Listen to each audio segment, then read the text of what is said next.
Welcome everybody here to the Lakers Lounge. I'm Anthony Irwin. Today joined by somebody who, given how long he has been doing this, how long we have just been talking back and forth on Twitter and all this other stuff, it has taken way too long to bring this guy on here. You know him from The Volume. He hosts the Hoops Tonight show over there, has had tremendous success there. Congratulations on that success. Jason Timpf, thank you very much for hopping on. Dude, I'm excited.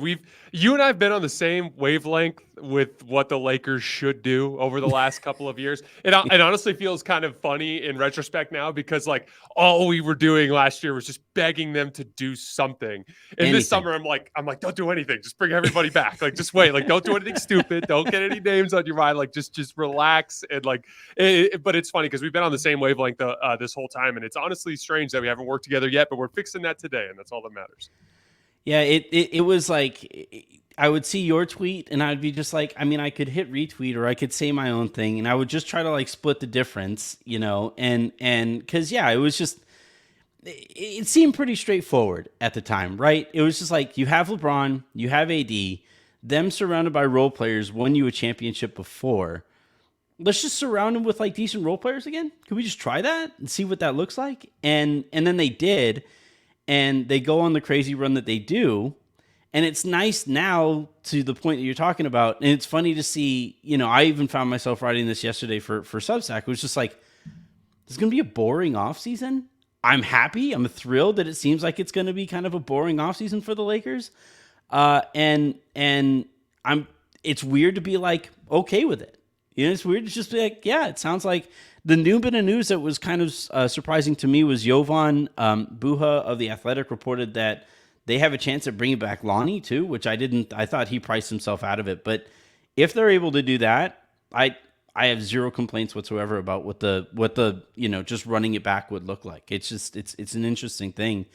And the reason that, that's a good launching point for us here is because on this episode, we're going to be, going through the tiers that we have in the West and debating whether or not there is anything that any team can do to catch Denver. And if there's anything that might happen to Denver that might bring them back to the crowd. I think they're, I pretty clearly head and shoulders better than just about everybody else in the West in my tier system. But that's kind of what we're going to be looking at here. And we'll start there. Do you agree with Denver being head and shoulders better than everybody else? I don't think they're head and shoulders better than everybody else. I do think they Okay. deserve the recognition as being the best team in the conference. I actually did put them on the same tier with a couple of other teams. I think there are a couple of outlying circumstances. For instance, like that Suns team was kind of in a transition period where they had just made this big trade, and obviously they were going to need a full offseason to kind of round things out, and we expect them to. And as it turns out, they ended up doing something even more aggressive. Yeah. The Lakers, I think, a couple of weird things, just the ridiculous grind post deadline leading into Yeah. that series, which that particular series was always going to be such a physical knockdown, drag out fist fight that the fatigue kind of ended up catching up to them, I think. And Yeah. even that Sun series for Denver, it was a 6-game series, but like they really killed them in the 4 games that they Yep. won. It was just those 2 outlier shooting performances. So Denver kind of had a relatively easy path to that point. So I think fatigue played a role. Also, if you look at Denver, and this is something that I think happens in basketball sometimes the team just catches fire. And like Yeah. sometimes everything is just going right. And I do think that Denver is a beatable team. So again, recognition is the best, but I do have a couple other teams on the same tier as them. On the same tier. Okay. Yes. That surprises me. Who else do you have in that grouping? I have the Lakers and the Suns. So Okay. I think the Suns are going to be able to get a couple of discounted role players this summer just because of the sheer amount of talent. And then Phoenix is also a city, especially in the wintertime over the course of the NBA season, that people like to live. And just the Kevin Durant, Bradley Beal, Devin Booker thing with a couple of decent athletes around them, I think they're going to be able to compete. The Lakers, I don't think people have properly accounted for LeBron James's weird shooting slump. I was looking at the numbers this morning. It's the He was wildest thing. he was in the 61st percentile as a jump shooter last year. So he was well above average. He was well Hmm. over a point per possession. That jumped all the way down to 0.9 points per possession on jump shots this year, which was in like the 24th percentile. So like LeBron just had a random like awful jump shooting season. And I do think Yeah. he'll bounce back in that regard. Anthony Davis too, like as he actually gets a full off season to work out and then another full training camp, I actually think he'll come back more polished. Also, Hmm. don't underestimate a good ass kicking when it comes to motivating a Yeah. player to get it together. So That's what I look happened at to the Jokic, Lakers. right? Like Yeah, AD exactly. beat the crap out of Jokic, and Jokic was like, okay, yeah, that can't happen again. Yeah, exactly. And so, and then from that standpoint, like if you actually look close at the series, Denver pretty much beat up Minnesota, except for that weird game 2 where Minnesota had a little late game run in the second half. And then game 5 was obviously very close. But the Lakers were actually by net rating the most competitive team with Denver in this postseason run. And if you think back, it's like game Hmm. 1, LeBron has a 3-pointer at the end of the game that could have tied it. Game 2, they're up double digits in the second half. Game 3 and 4 are both this close and get one in crunch time basically by Denver. So I actually do think the Lakers are very, very close to Denver in that regard, and I expect them to be better. Continuity will help. They're going to have a trade Yeah, to make because they're going to have some middling salaries and some draft picks that they can use. So that's who I had in my top tier. So I'm assuming you have Denver by themselves. I do. I have Denver by themselves. It's not that I disagree with anything that you're saying there. It's funny. It was a blowout 6-game series between the Nuggets and Suns, and then it was a close sweep between the Nuggets and Lakers. It was basketball, but like, I just think, yeah, especially if they're able to retain Bruce Brown, that is a team that just gets who it is. And for all of the other teams that we're talking about, Phoenix is going to have to figure out their identity, right? You're going to see, like, is Devin Booker going to be functioning kind of as a point guard there? And is Bradley Beal going to be okay with a steep drop in usage? And then, we saw the issues that they had last year with getting Booker and KD to run anything together. So they're going to have to figure that out on the fly. They're also probably going to trade DeAndre Ayton. You have to think at some point here. It was funny. They come out and said, we are committed to Ayton. We are committed to this core. 2 days later, Mark Stein is like, well, actually, they were really close to trading him to Dallas, right? So like, my guess is he's not actually going to be there that long. And then, I do agree with the grouping, though. Like, if you're looking at it from Denver, Lakers, Phoenix, I do think those are kind of the top 3 teams in some order there. And Yeah, call it like the 3 teams that have the best chance to win the conference. yeah, right. Like, it's kind of like, you see it all the time with like the likelihood that a team is going to win a championship, and you have these percentage points, and they slow, they steep down as you go further down the graph, right? And so Denver obviously has the highest chance of winning a championship, I think, in the West. And then Phoenix takes a percentage of that, and then the Lakers. Although Phoenix has like way too much 2012 Lakers vibes to me. Like, Really? way too much. Yeah, like they really make me nervous. Booker has had injury concerns. KD has had injury concerns. Beal has had injury concerns. They're going to be trading away the only rim protection that they really have on their team in DeAndre Ayton. You got to hope that like Landale is ready to step into starting center minutes. It's one thing to be like not DeAndre Ayton and surprise people in that regard. And then it's another thing altogether just to like walk into a season and be like, yeah, you are our defense. Good luck, buddy. I do think Frank Vogel is going to help optimize that defense, but I also think he's going to hamstring the offense. So, yeah, I'm all over the map with Phoenix. I actually have them at the bottom of my 3rd tier. With in terms of there are the most things that scare me about them than any other team on both sides of the spectrum. They terrify me that like some team's going to have to defend them, but then it also is just like there's so much that can go wrong there. And just like that 2012 Lakers team, and even the first iteration of the Russell Westbrook Lakers, where who's going to do the dirty work? Like whose identity between Booker and KD and Beal is like, who's going to step up and set a hard screen, go out and put the clamps on somebody when they have to. I just they really make me nervous in that regard. But it sounds like you're not quite there with them. Well, I tend to think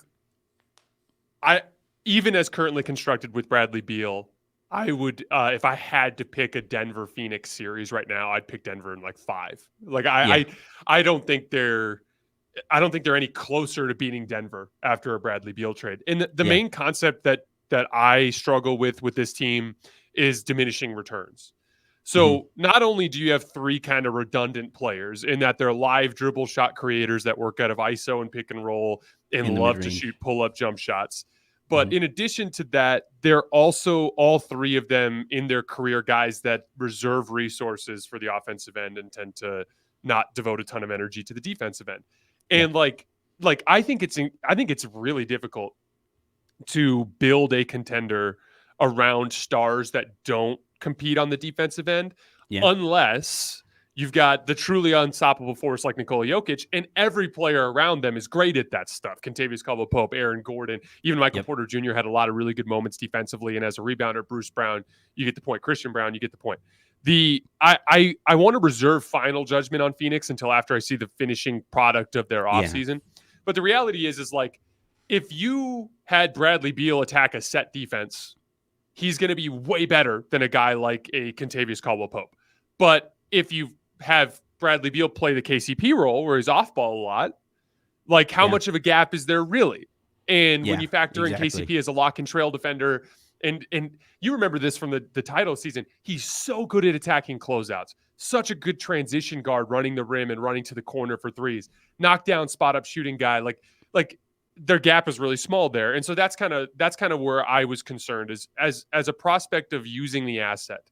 Would you have been better off flipping Chris Paul and some pick swaps and second round picks and Landry Shamet for a couple of role players that Yeah. could really help you on the front, like kind of like what the Lakers did. Although I think I that was trade just is, gonna I say think this is that exactly trade what is a we were little talking about. overrated from the standpoint of just how much they used particular guys. But I do think even if you factor in Rui Hachimura there, the Lakers going after guys that could help them with size and athleticism and youth. I Yeah. do think that is what I would have done if I was running Phoenix. Because like if you have Kevin Durant and you got Devin Booker, like you're not in the market for more shot creation. You're in the market for other Yeah. things. And so I do think that if this team loses in embarrassing fashion, which I think is on the table, it would just be the final nail in that coffin, the final nail in the let's build a super team coffin. Like you need dudes that rebound and defend and that are big and strong. How much did size and strength matter in this playoff run? Like it was It did. like it's a contact sport at the end of the day. Yeah. It's Aaron and I on a previous show, maybe a couple weeks back. The example I used was, well, let's just say the Suns go out and get Bradley Beal. I had no idea that it was coming or whatever, but I just said, like the days of talent just overwhelming, I think are kind of behind us. Teams are so cognizant of fit. They are so understanding of, like, even with superstars, the scabs that you can pick at their game, especially if they're in a role that they aren't quite comfortable in, you know? And I don't think that Bradley Beal is going to be very comfortable in the KCP role on offense. When the ball swings over to him and he's wide open, doesn't mean I'm not going to be terrified. And it doesn't mean he's not going to knock down like a bunch of wide open shots. But is that something that like he is okay with, having played in this league for whatever it is, 13 whatever years, and having made close to $500 million, playing a certain way? It's really difficult, just as we saw with Russell Westbrook, to just like show up. And even like when the Lakers went out and got Russ, the thought was that he met with AD and LeBron, and they all agreed on the way that they needed to play and the things that Russ was going to have to do and tweak in his game to be able to fit in that. And the season starts, and he's just like, oh, so those conversations lasted however long that they did, and they were forgotten by the time training camp started. And I do kind of wonder, when it comes to playing style, how comfortable Bradley Beal is going to be being like the clear third apple here, right? The somebody who's just happy to get the scraps, the Chris Bosh player, and yeah, I have real questions there. So that's why I have them actually in my third tier. I have Denver and then Lakers kind of in their own tier, and then Phoenix in the third tier with the Warriors, not Pelicans, Thunder, Clippers, and then Suns. So who do you have behind Denver and the Lakers and Phoenix? So my second tier, I have the Warriors, the Clippers, and the Mavs. And the case there is like I definitely view the Warriors as a second tier Western Conference team. I think they would have. I've seen a lot of Warriors fans like, "Oh, we were a better matchup for Denver." No, the Nuggets would have destroyed that Warriors team. I'm not trying to hear that. I don't think they were Yeah. close, even with the You advantages hear of that, having some Aaron? quick I'm guards. telling you. But I do think like the Chris Paul trade was super bizarre because I would have used Jordan Poole's as an asset in a different way. I would have tried to use him the way the Lakers used Russ to bring back multiple front court players, because now they've addressed this like backup guard thing and we need to run a shit ton of pick and roll in the playoffs thing, but they haven't addressed their front court size and athleticism thing. And Yeah. the best vehicle with which to do that was a large salary. Now they're going to have to rely on veteran minimum contracts. So I definitely have them in that second tier. The Clippers, obviously, I believe in what they're capable of, but like I'm doing a mailbag episode earlier today, and I had a question in my mailbag, and it's like, in a universe where all stars are guaranteed health, like, do you think the Clippers could win a championship? And when I respond to this, I'm just gonna be like, no, can we stop this shit already? Like, we can't. That's do not this the anymore. universe Like, we live in. Yeah, that's not the universe we live. The universe we live in is Kawhi plays awesome for 2 playoff games and breaks down. It's happened 2 playoffs in a row. Like it is what it is. But obviously, from a talent perspective, you got to put them up there. And then I put the Mavs because I really do think that the Kyrie and Luka Doncic fit is great. And I think that if they have a summer to kind of build around the margins with those guys, with athletes, I do think they're going to win a lot of regular season games. And obviously, Luka, I think, is going to come back in somewhat of a revenge campaign for him, having missed the playoffs, having received a lot of criticism for his attitude and body language over the tail end of that season. Like, there's this kind of embarrassing stat that is like, post Kyrie trade, the Mavs were just way better with Kyrie than they were with Luka. Yeah. And so like Luka's got a lot to play for.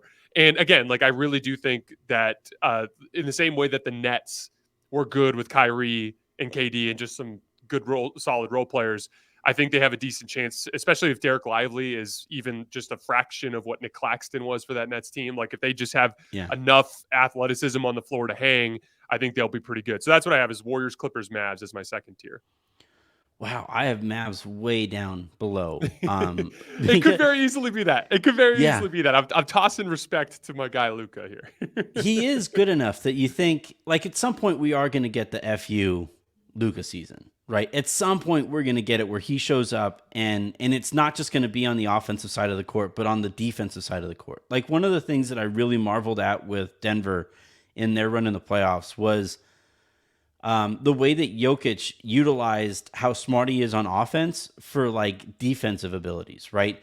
Reading opposing offenses in the way that he would maybe read them, because he knows, like, on the offensive side of the ball, he knows exactly which pass is going to put the defense in the most compromised position.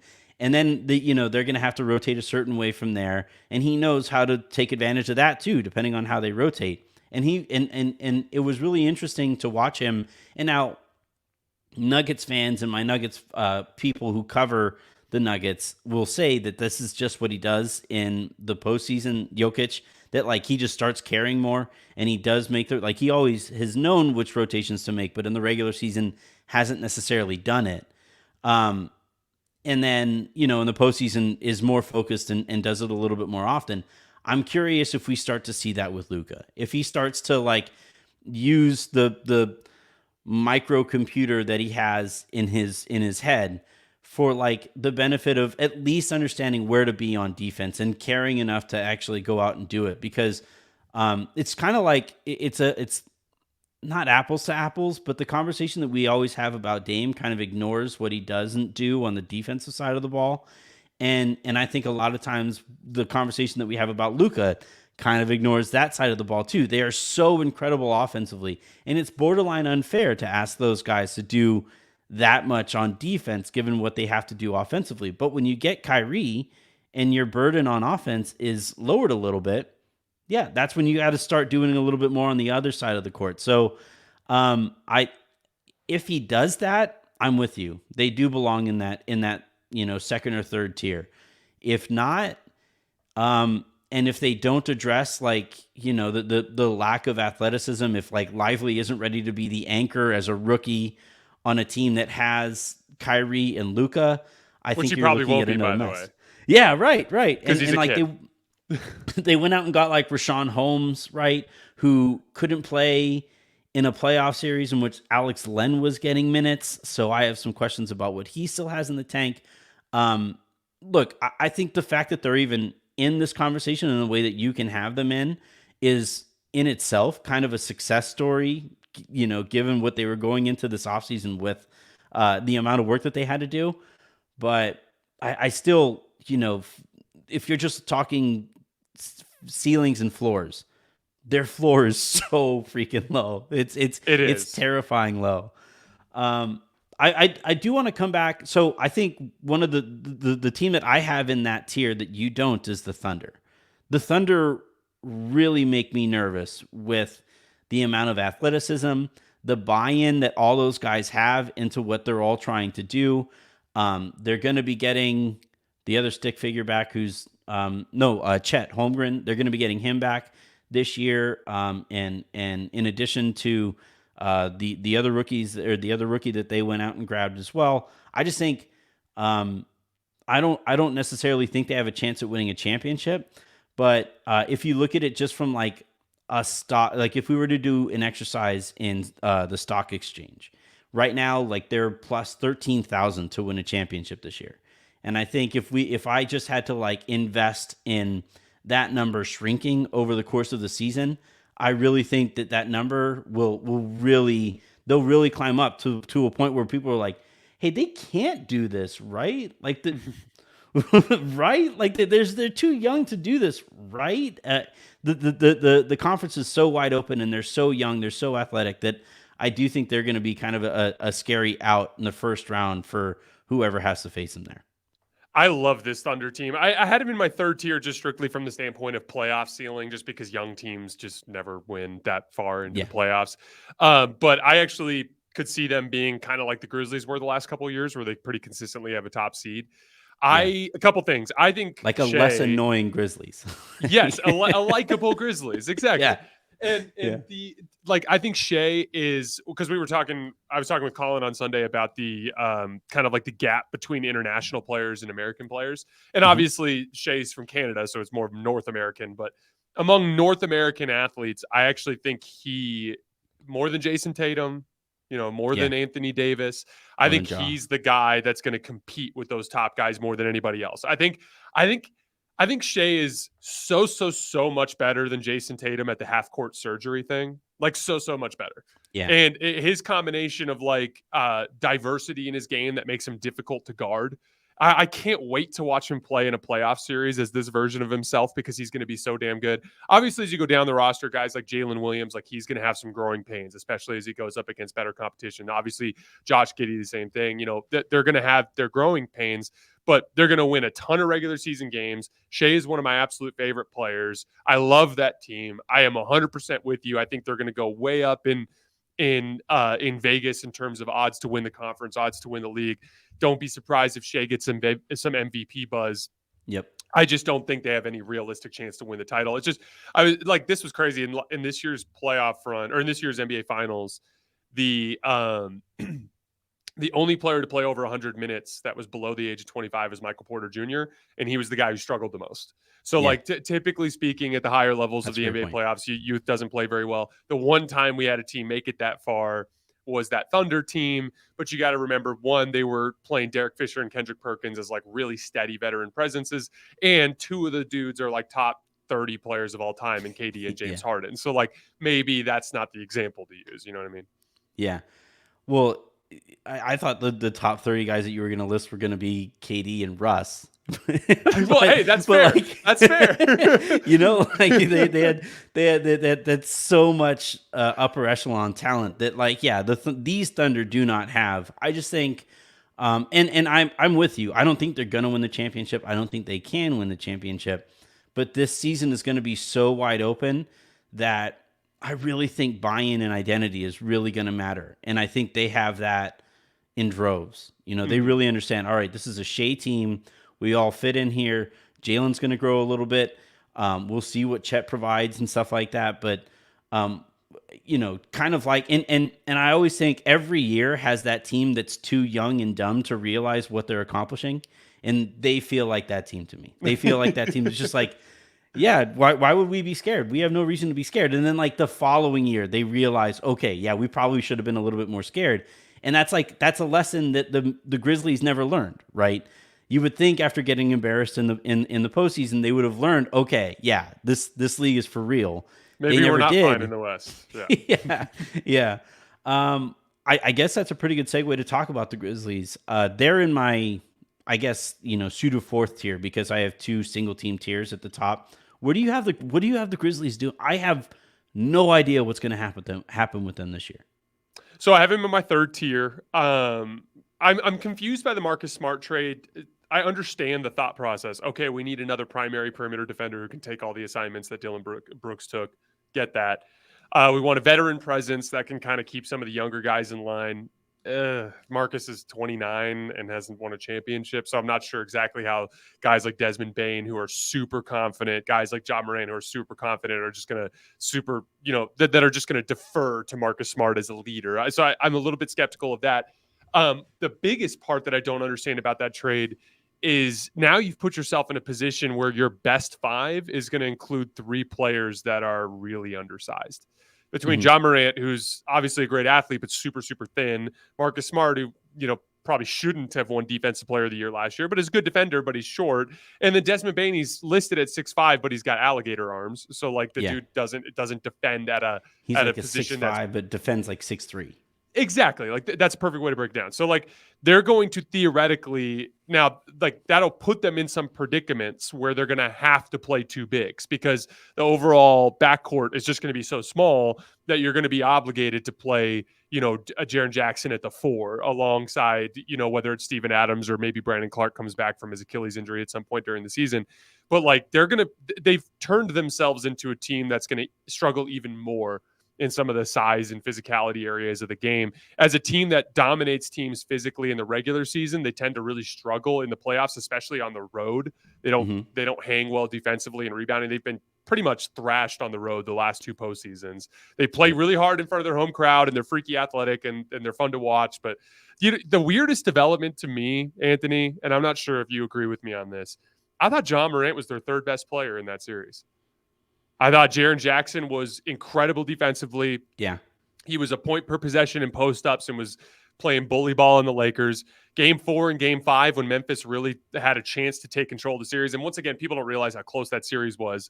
LeBron doesn't make that layup. It's 2-2 going back to Memphis. They're probably down 3-2 at that point, right? Yeah. And Desmond Bane was the guy that put them in a position to steal Game 4. Desmond Bane was the best player on the floor in Game 5. John Morant, if you go look at his numbers, his ISO and pick and roll numbers were way below a point per possession in that series.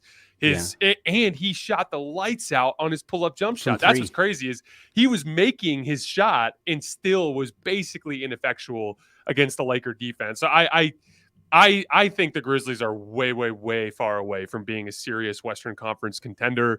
I like John Moran. He's entertaining. I'm actually rooting for him. I believe he deserves a second chance. I think he's just a dumb kid. I don't think he's a bad guy. I expect him to grow up and learn his lesson and be back on the court and be a really good NBA player for a long time. I just don't think they're good enough, to put it simply.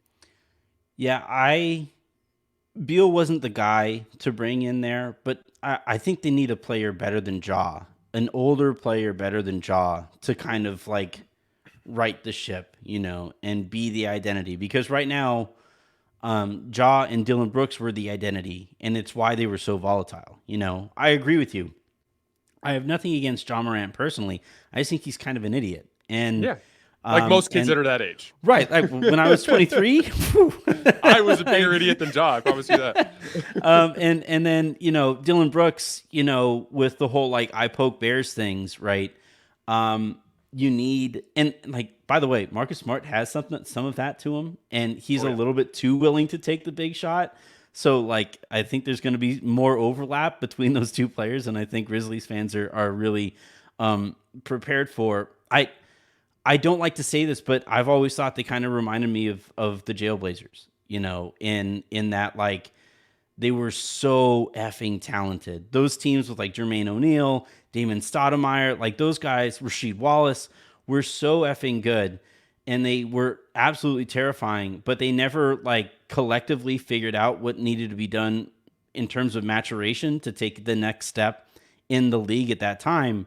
And then you went and saw they broke up. Rasheed Wallace goes and wins a championship with Detroit, right? Jermaine O'Neal reaches a championship, I believe, with Indiana.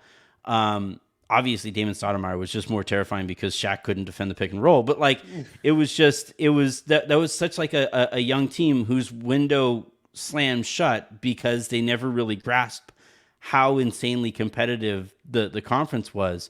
And I feel like, we're going to look back and the Grizzlies, we're going to talk about them in much of the same way. Maybe Dylan Brooks, by getting thrown completely under the bus, realizes, all right, yeah, I screwed up over there. We'll see what he does. I think the odds on favorite right now is Houston.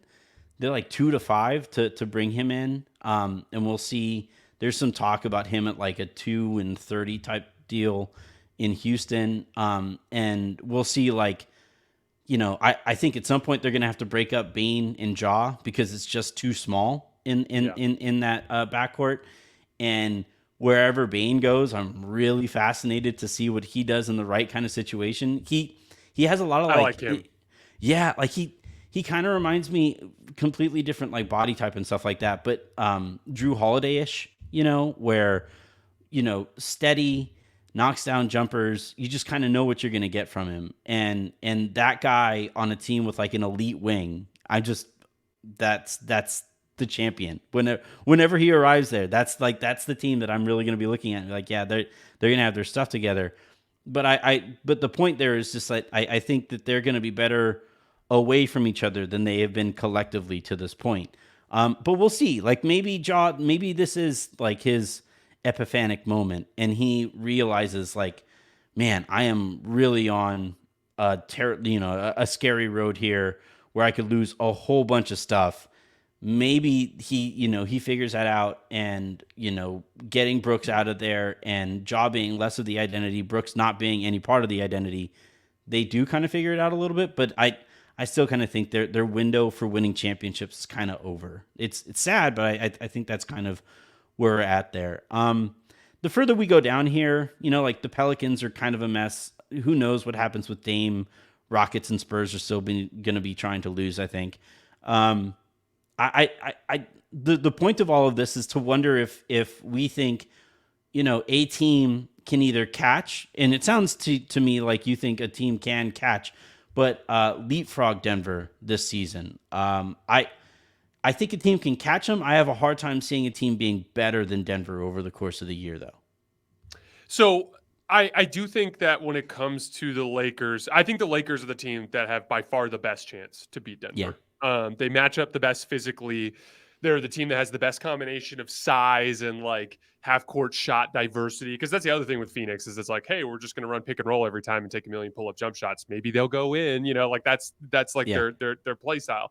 Whereas Denver, it's like LeBron can match up Hunt. Maybe LeBron will have his pull-up jump shot back next year. Anthony Davis was completely ineffectual attacking Nikola Jokic in post-ups in that series. Maybe he gets some of that back. There's the Austin Reeves. We can just spam that. There's the ghost screens with LeBron James and Austin Reeves. There's all these different elements to the way that the Lakers can attack. They're going to have a little bit more continuity, better situation in the standings. The hard part for me envisioning the Lakers surpassing Denver as a regular season win-loss team is just the nature of LeBron James and Anthony Davis resting. And, it's funny because I think one of the biggest lessons that we learned from this year is that the East wasn't as good as it looked and the West was a little better than it looked. Yeah. And part of the reason why I feel that way is this became an obsession with the LeBron MJ debate. It's, how many 50-win teams did you beat? How many 60-win teams did you beat? And I've always thought that's so dumb because like win totals in the NBA are mostly a product of how many tanking teams there are. And when there's more parity, all the win totals go down. I mean, Denver might be the best championship team since the 2018 Warriors, and they didn't win 60 games. It's because you're going to have these long, like in the modern NBA, especially in the Western Conference, if you bring a lackadaisical effort, you get beat. Like that's just what happens in the NBA these days. The talent level is too insane. So I think the Lakers will be a top 4 seed. I think that it's funny as I look at their plan. This is one of the big reasons why I'd wait is I'd retain all the contracts that you can. Like I'd pick up Malik Beasley's option. I'd Mhm. sign D'Angelo Russell. I'd pick up the option on Mo Bamba. I'd keep all the salaries that I can. And Mo Bamba is a perfectly fine backup center for the NBA regular season. Is he the Mhm. dude I want running bench groups against Jokic? Hell no. But can he run through the Yeah. course of the regular season? Yes. So I would go into the season and I'd kind of ride it out with those guys. And then at the deadline, you make a judgment call. Are LeBron and AD, have they recaptured some of their 2020 magic as shot creators? Yes. Keep it as is. Maybe make a move for a backup center, move forward. Are LeBron and AD more or less what they were last year? Okay, maybe we need to do something more aggressive. This is where you package D'Angelo Russell, maybe some a draft pick, and you make a move after a shot creator. Maybe it's Zach Yeah. LaVine, maybe it's a guy like Kyrie Irving, who knows. But that's kind of the patient approach is what I would take with them. But as long as the Lakers have legitimate half court shot creation in a series against Denver, I think they can beat them. Yeah. But as they were last year, they didn't have that. And honestly, Anthony, and I don't really actually, I do want to get into this with you. Okay. The worst defense to play Denver last year was the Lakers on a point per possession basis. They gave up 122 points per 100 possessions, despite being basically the best defense in the field, Second I half of the thought, year. Mhm. and certainly the second half of the year, and having the best personnel to throw at Jokic. So my theory, and again, maybe there's some crazy explanation. Maybe it was Kevon Looney just knocked him upside the head and he wasn't the same dude. But I was so disappointed by AD in the Denver series, Yeah. particularly on the defensive end of the floor. I thought that, you remember when we watch him during the regular season and you just see the difference between the games when he's kind of floating around versus when he's like just flying around doing everything. Mhm. I never really felt like AD got into a defensive groove in that series where he was truly impacting the game. And Yeah. then in game 4 in particular, the dude was just coasting. And Yeah. so I was really, really disappointed in Anthony Davis in that series. My question for you is, did you feel the same about Anthony Davis in that series? And do you think he's capable of giving a better fight to Jokic next year than he did this year? I think game 1, because game 1 was the one where he scored 40, right? Yeah, all in pick and roll. He was just making all those little pop shots. Basically, it Mhm. was one of the days he was making that shot. Yeah. Yeah. So game 1, I think, really irked him, where he gave Jokic everything he could offensively. Jokic went down on the other side of the court. AD couldn't move him. Like the thing that drove me insane watching that was AD. We always hear it. He bulked up to play center. He got bigger to play center. He got bigger to play center. And, in my opinion, traded some of what made him special, right? You mentioned the way he flies around. I always tell people, go back and watch the first game that he played as a Laker. And he is so much thinner. He's trying to dunk from like a step within the free throw line. He's just doing all kinds of insane stuff. And I don't know the last time that we saw an AD dunk where his like elbows were above the rim. Like I don't it just Like a doesn't real happen. dunk. Yeah. Yeah, just like, and we'll see him sometimes he'll have the kind of dunks that happen in traffic that look super impressive, but like when you really look at it, he's like this high above the rim, and it's high enough to get the ball over the rim and it looks crazy because he's dunking in traffic. But like he'll have plays where he has a runway and you're like, oh boy, here we go. This should be the moment. And then it's just kind of like he tries to lay it in. And if he Falls lays it down. in, yeah, if he lays it in and he'll get bumped and he'll fall down. And that's the kind of stuff that like Jokic, I think, really takes advantage of. Oh, yeah.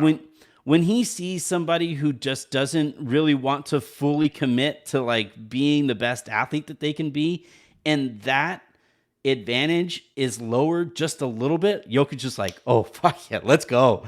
And I really think that game 1 took AD completely out of his comfort level because he tried to reach back and throw his 98-mile-an-hour fastball defensively and it got smashed out of the park. Whereas like in the other not 98, like 106-mile-an-hour fastball, like the kind of stuff that nobody should be able to touch. And in the other series, right, when he threw that pitch, Memphis didn't know what to do with him. Golden State had no idea what to do with him. And then he threw that pitch again against Denver, and then Jokic turned it around and hit it into the upper deck, and he's just like, "Oh, what?" And I don't think he ever really, got back into the series from there. And we did see him kind of dawdle around. I also was really disappointed with what I saw there. And I'm really kind of curious if he took it the same way, if he looked at it the same way, if he's looking at the tape and he's like, I have to be way better. And I really hope that it pushes him to get in better shape. I think that's where it really starts. He bulked up and he became kind of this like plodding big that is not what made he's not a skilled enough pterodactyl to be a plotting big. Yeah. Yeah. He can't shoot. He's not the shooter that that he was in 2020 or whatever. And yeah, he needs to get back to being a pterodactyl. And I don't know if the Lakers employing a big that they are more confident in allows him to get back to like that kind of physical build. Or what? But until that happens, then I still continue to think Denver's going to have their number because he's the best chance that the Lakers have at defending and dealing with Jokic. And if he plays like that against Jokic again, then it's just kind of over again. I don't, they try to do the whole like smoke grenade with Rui and with LeBron and stuff like that, but eventually the smoke clears and it's still Jokic that is just that kind of overpowering. He wasn't good enough in help either, though. That was the frustrating part. Is like they're just again. I agree with you. Like he definitely was discouraged by the Jokic thing.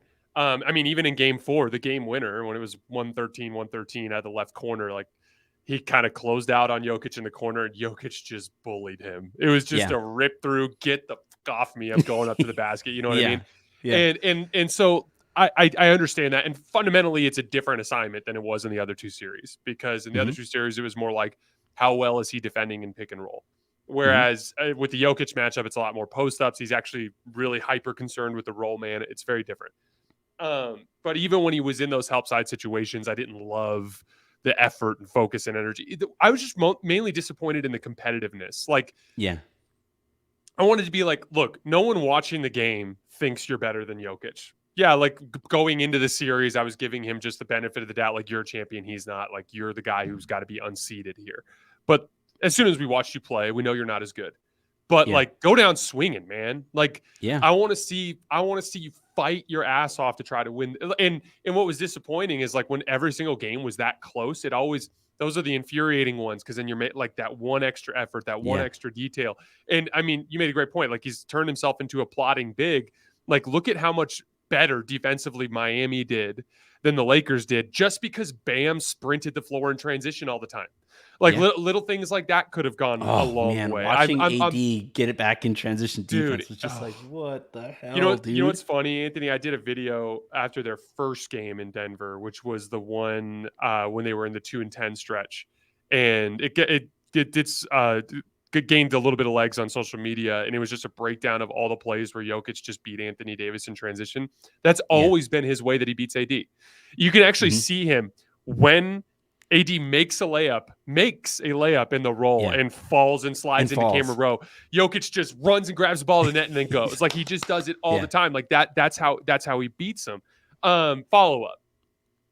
Does the Denver matchup in any way, shape, or form change your feelings about the Lakers going after someone like Miles Turner? Because he defended Jokic decently well in their matchups this season. It's collective size, right? I actually, because look, the Lakers have the contracts to be able to go out and get him without impacting their rotation, right? Because you could use Beasley, you could use Bamba, and boom. Bamba and Beasley, that's enough. Yeah. And those guys like Beasley, Bamba didn't play in the playoffs. Beasley was atrocious in the playoffs. So if you turn Beasley and Bamba into Turner, then that flips it, because it's collective size. There is no like, the other thing too is Denver's non-Jokic minutes went better than they should have especially in that series. But like, if you have Turner out there and he's taking advantage of like a really small front line where Aaron Gordon is your 5, or Jeff Green is kind of like your 5 out there, and Turner has that size advantage, and the Lakers get to like play volleyball. I like that. And then just building a wall around the rim that like Jokic isn't Giannis in that Giannis like has to get to the rim. Jokic's floater and flip shot and just horse shot game is just unbelievable. But if you make him a little bit less comfortable than he was in that series, and like we saw, the guy that had the most success against him was LeBron, right? And Nuggets fans are going to say, well, because LeBron is allowed to foul. Yes, yeah, you're right. When you're allowed to play physical against a guy, that really does change what that looks like. And AD, when he tried to play physical against Jokic just didn't even feel it. It was like that It's high cat center of and gravity. yeah, well, You know what I mean? it was the remember the meme of DeMarcus Cousins and Karl Anthony Towns is Oh like yeah, trying with yeah. all his might to move him. I'm sure a picture like that exists where AD is like trying, with all his might to move Jokic, and Jokic just like, is there something back there that's really annoying? And I don't think that would be the case if it was Turner and AD pushing on him that way. Exactly. And it's Yeah, both. To me, it's the Jokic thing, but it's also the AD gets hurt and misses 25 games. You have a foundational defensive center. It's yeah, the bench lineups. It's the big look, like even beyond a Jokic lineup. Like if you have a big and Miles Turner who can pick and pop, then guess what? You can run Anthony Davis at the four. Like there, yeah, to me, that is like the. There's no doubt that the Lakers need to come up with another big body center to bang with Jokic, yeah, and I don't. I haven't thought of any other name. Like I do think yeah, some team will offer Dwight a deal, but I don't think it'll be the Lakers necessarily. But I do think that I think you're going to see a lot of teams start doing some weird stuff because of Jokic. Also, don't be shocked if Miles Turner has quite a bit of interest yeah, as teams are looking for a body. And 20 million, the way they structured his contract, it seemed like a much bigger number than it was. They ended up paying him like 37 million last year, and it goes yeah. down to 20 million this year. So like he's just the name that I'm keeping my eye on, because all these other names I'm hearing, it's like, oh, what if we went after Zach LaVine? I'm like, Zach LaVine's like, I'd rather have It Austin doesn't Reeves address running the the pick issue. and roll, at the Yeah, end of a game. I know a lot of Lakers fans are out on Kyrie. I totally get it, but like, goddamn, would he be so good next to LeBron James and Anthony Davis? But yeah, that would be more of a deadline type of deal, because I don't think there's any functional way to do it at before then. Um, Obviously, the other thing with Dame that I always say keep an eye out for is the just the simple prospect of goodwill. Like, what if he's just yeah, earned so much goodwill with them over the years that they would take filler and a Lakers draft pick and a couple of swaps, yeah, instead of a slightly better package from Miami? Because like sometimes I'm like, oh, Miami's gonna get him, Miami's gonna get him. I'm like, why would Portland really want Tyler Hero? Like, is that yeah, really the deal that's just gonna get them super excited? Like it feels like he's gonna go for pennies on the dollar anyway. But like, if it's not Dame, I don't think they should make a deal this summer. I really don't. I think they should hold tight yeah, and wait for the opportune deal at the deadline.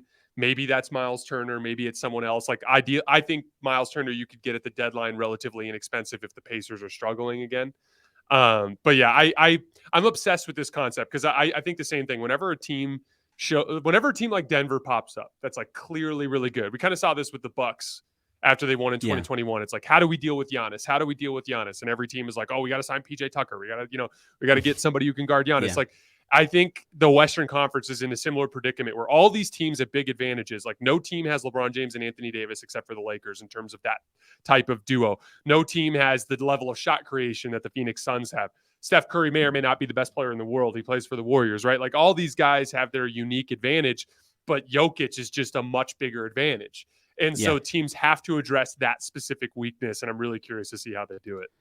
It was kind of like the Shaq era, right? Where he employed like an entire army of stiff 7-footers who could commit six fouls against him. Like, I feel Seriously, like though. Jokic might do that against for the rest of the league, where everybody like Mason Plumlee's career is going to last like 5 years longer than it maybe should, because he's 6 fouls against Jokic, or he's harder to move than most bigs might be. So Uh-huh. yeah, I'm fascinated. The West, I still think like I do have Denver in a tier of their own, but I do think that they're catchable. I have them head and shoulders above, but if they aren't able to keep Bruce Brown, And if the Lakers are patient and they are able to turn Beasley and Bamba, two guys who didn't do anything in the postseason, into an impact postseason player, then that does really change. If Denver loses an impact postseason player and the Lakers gain one, that really changes how that looks, right? And I'm with you. I do think the Lakers have the best chance of